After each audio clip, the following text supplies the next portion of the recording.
সারাদিন কাজকর্ম করার পরে আমার বন্ধুর সাথে এখন একটু ঘুরতে যাচ্ছি। এখন বাজে 4টার সময় আমরা দুজন ঘুরতে বেরিয়ে পড়েছি। চলো, আর দেখো সূর্যটা নিচে কত চলে গেছে, আর ভিউটা দেখো কি সুন্দর লাগছে দেখতে। আর এখন আমরা যাব সেই গ্রামে, হাট হচ্ছে সেই গ্রামের হাটে। আর চলো সে হাটে গিয়ে এখন আমরা এখানে ঘুগনি খাবো। আর দেখো গ্রামের ঘুগনি কীরকম তৈরি করে গ্রামের হাটে। চলো এবার খাওয়া শেষ, এখন যাব আমরা ঘর।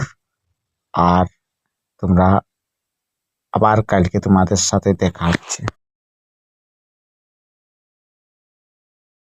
গুড মর্নিং বন্ধুরা, শুভ সকাল সবাইকে জানাই। চলো এখন সকাল সকাল আমি আসি, চলো কাকার কাছে এখন আমরা পেন সেলাই করতে আসেছি। আর এই দেখো বাজারে শান্তিনগর মার্কেট, এখানে কাকার কাছে পেন সেলাই করা হচ্ছে। মার্কেটে দেখো তো